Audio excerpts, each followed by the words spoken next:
Hello, Selma, Alabama, and thank you for the honor of letting me be here today. My name is Kira Steele, and I won the Introduce a Legend contest with the Birmingham News. 53 years ago today, March 7, 1965, a man named John Lewis and his friend Reverend Jose Williams led a group of nonviolent civil rights supporters and activists across the Edmund Pettus Bridge for a march for voting rights. It was a day that would become known as Bloody Sunday, and it was also the spark that would ensure voting rights for Black Americans everywhere. I'm here today to not only introduce a civil rights legend, but a man that embodies the word legend itself, Representative John Lewis. I will also be discussing with you his early life, his rise as an influential civil rights leader, his continued fight for human rights in Congress, as well as his legacy. Representative Lewis was born in 1940. He was the son of sharecroppers, and these were tenant farmers that gave part of their crop for rent. He was also one of 10 children. He grew up in the heavily segregated Troy, Alabama, but he dreamed of a life filled with more opportunity.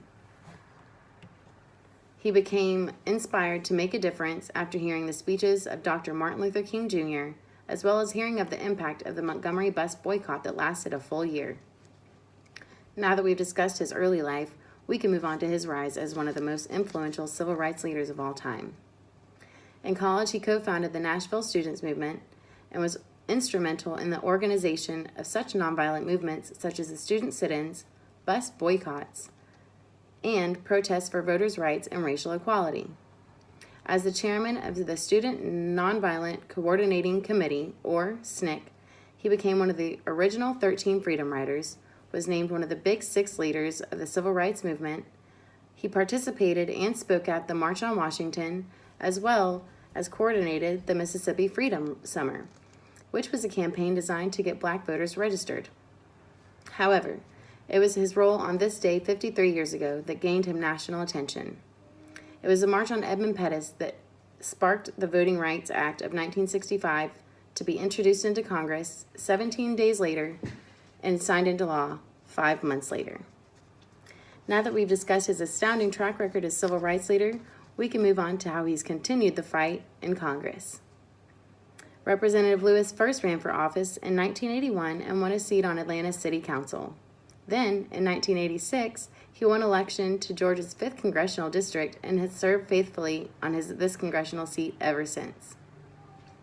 In his political career, he's been supportive of measures of healthcare reform, fighting poverty, improvements of education, as well as equality for lesbian, gay, bisexual, and transgenders. Most notably, he's overseen multiple renewals of the same Voting Rights Act that he was a major influence for. Most recently, on July 12, 2016, Lewis led a sit-in of 50 House Democrats in the House of Representatives to bring attention to the need of Congress to address gun control and create legislative measures. Now that we've gone over how Representative Lewis is still fighting for change in D.C., we can discuss his legacy. In the 78 years of his life, he has done so much and has such a wide range of accomplishments, it's hard to believe that it's all attributed to one person. He is the recipient of several major awards, including the highest civilian honor, the Presidential Medal of Freedom, which was given to him by President Barack Obama in 2010. Additionally, he's been awarded over 50 honorary degrees from such prestigious universities such as Princeton, Harvard, and Yale Law. Furthermore, he also found time to co-author several books, including a graphic novel trilogy that's about his time as a civil rights activist.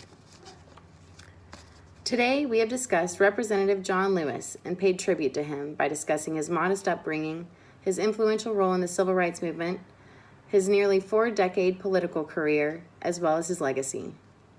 It's hard to believe that all of this is one person, but it really is, and he is a living, breathing legend. I would like all of you to join me in welcoming Representative John Lewis.